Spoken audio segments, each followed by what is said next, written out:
Hi guys, welcome back to my channel Mommy Saga. आज हम बात करने वाले हैं एक टॉपिक के बारे में जो बहुत सारे पेरेंट्स का सरदर्द बन गया है, and that is digital device addiction. मतलब कि आपका बच्चा टीवी, फोन, टैबलेट्स, लैपटॉप, इन सब चीज़ों से जो उसको एडिक्शन होता है, उसके बारे में आज हम बात करने वाले हैं कि उसको हम कैसे स्टॉप कर सकते हैं, या फिर उसमें हम बच्चों को कैसे हेल्प कर सकते हैं।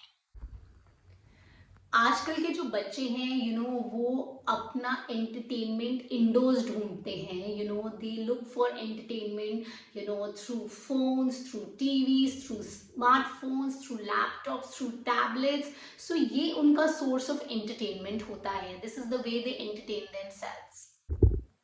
And too much screen time, मतलब बहुत ज़्यादा इन डिवाइसेस से बच्चों को अटैच होना मीन्स दैट वो फिजिकली एंड मेंटली काफ़ी अफेक्ट हो सकते हैं। सो हम पहले बात करेंगे कैसे बच्चे फिजिकली इम्पैक्ट होते हैं। It leads to obesity issues, it leads to visual impairment. You know बच्चों की आंखें खराब हो सकती हैं, उन्हें नेक पेन होता है।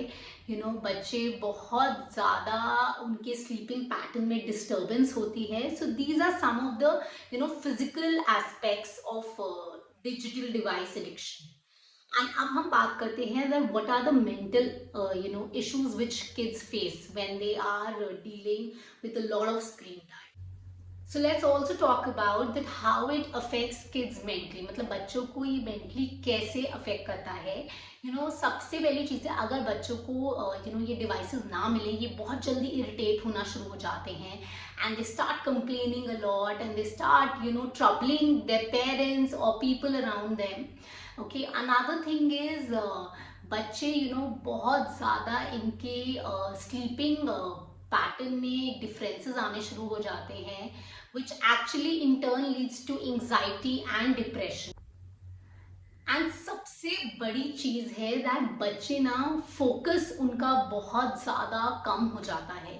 their inability to focus in studies, in school, and they take a lot of leaves from school because उनकी sleep बहुत ही disturbed होती है। उनको किसी भी चीज़ पे फोकस करने का मन नहीं करता। सो दैट्स द रीज़न ये डिजिटल डिवाइस एडिक्शन बहुत ही डेंजरस चीज़ है for physical as well as mental wellbeing of your child. So there are some tips that how you can actually help your kids and keep them away from these screen and digital devices. सबसे पहला है, please make them join some sort of outdoor sport. मतलब आप कोई भी एक outdoor sport ले लीजिए, चाहे वो स्केटिंग हो, चाहे वो क्रिकेट हो, चाहे वो स्विमिंग हो, एनी आउटडोर स्पोर्ट। वो आपका बच्चा ज़रूर एक आउटडोर स्पोर्ट को परस्यू करे एज अ हॉबी। इससे क्या होगा, बच्चा बाहर जाके लोगों से सोशलाइज करेगा, एंड उसको स्वेटिंग भी होगी, वो फिजिकली भी it will be good for him and mentally as well. अब एक इस जनरेशन का नया वर्ड आया है जिसको कहते हैं FOMO, that means the fear of missing out. सब बच्चों को जिनको भी ये डिजिटल डिवाइस एडिक्शन होता है, उनको ये बहुत मेजर फोमो होता है, fear of missing out, what they are missing out in life. So आपको इस फियर को आप कैसे कम कर सकते हैं, bye engaging them with books, inculcate them to read through books, and also inculcate the fact कि बच्चे थोड़ा बहुत music सुने, it is very good for them. Let them hear some good music, let them read some books, some newspaper, and ये सब चीज़ों से क्या होता है, ना ही आपकी नॉलेज बढ़ती है बट आपकी कंसंट्रेशन स्किल भी बेटर होती है, जो डिजिटल डिवाइस यूज करने पे काफ़ी बिगड़ जाती है। Another thing you can do is that you have to set some home rules, मतलब आपके घर के कुछ कायदे कानून आपको इन प्लेस करने पड़ेंगे, जिससे कि आपका बच्चा इन डिजिटल डिवाइसेस से थोड़ा दूर रहे। सबसे पहले तो आपको एक एलोकेटेड टाइम बच्चे को देना है, like 40 minutes in a day की बच्चा स्क्रीन टाइम यूज कर सकता है। अनदर थिंग इज, सपोज आपका जो डाइनिंग एरिया है वहाँ पे स्क्रीन टाइम बिल्कुल नो नो किया जाए वाइल हैविंग फूड, बिकॉज जब बच्चा स्क्रीन देखता है वाइल हैविंग फूड तो उसको ये ही नहीं समझ आता वो बहुत ज़्यादा खाता जाता है या फिर वो बिल्कुल बहुत कम खाता है, उसको ये नहीं समझ आता कि उसका पेट भरा भी है या नहीं। अगर बच्चे को आप स्क्रीन नहीं देंगे in the dining room when you are eating the food, तो बच्चे की फूड चॉइसेस और पैटर्न्स बहुत इंप्रूव होंगे। ट्राई एंड एम्ब्रेस नेचर, मतलब बच्चे को आपको नेचर के पास लेके जाना है, in the sense take them to parks, take them to fun area, open natural fun area, okay, take them for these little walks, so that बच्चे नेचर के पास होंगे, सो उनका दिमाग डिजिटल डिवाइस से इन स्क्रीन से थोड़ा दूर हटेगा।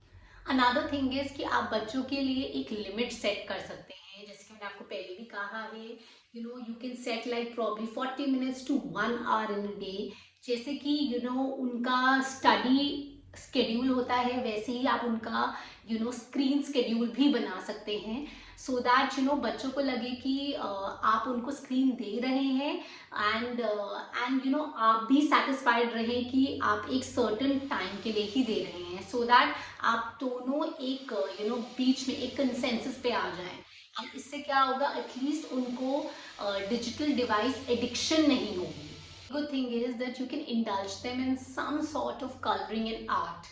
Coloring and art helps in better concentration, and उससे क्या होता है बच्चे को ना बड़ा एक सूदिंग फीलिंग आती है, and the kid also feels more involved in that, and I think it's a very good alternative for your screen time. Another thing is reward technique. आप अपने बच्चे के साथ, जैसे वो आपके साथ बार्गेन करते हैं एंड वो आपको they push you to coming at a consensus about something, आप भी वैसे कर सकते हैं, आप भी अपने बच्चे के साथ बार्गेनिंग कर सकते हैं, some reward techniques कर सकते हैं। आप उनको बोल सकते हैं कि suppose you don't use a screen for a week, then you will probably be given a particular thing, but इसको आप प्रैक्टिस मत बनाइए, बिकॉज क्या होगा ना, फिर बच्चे को समझ आ जाएगा कि अगर मुझे कुछ चाहिए तो I can kind of do this, but I would suggest you once in a while आप ये रिवॉर्ड टेक्निक्स यूज कर सकते हैं, उनको कोई ना कोई रिवॉर्ड दे सकते हैं for them being away from the screen. Another thing is, ये जितने भी स्मार्टफोन एंड सोशल मीडिया या टैबलेट्स आप यूज करते हैं, इनसे क्या होता है, इससे आपके ब्रेन में केमिकल जनरेट होता है which gives you a very happy feeling, and इससे क्या होता है वो आपको एक फील गुड फैक्टर देता है एंड आपको इंस्टेंट ग्रेटिफिकेशन देता है, मतलब एक इंस्टेंट खुशी मिल जाती है आपको। बट इस केमिकल जनरेशन से होता क्या है कि जब ये जनरेट होता है तो आपको वो खुशी सिर्फ बहुत ही कम टाइम के लिए मिलती है, एंड वो आपको रियलिटी से दूर ले जाती है, आपको, आपके बच्चे को। जो भी मतलब स्क्रीन या सोशल मीडिया देखते हैं, and it is very harmful. Major way to escape from reality, मतलब बच्चे रियलिटी से दूर भागते हैं जब ये केमिकल जनरेट होता है by looking at screen and social media, which is not very good for their social skills. Another thing is, आप रोल मॉडल बनिए।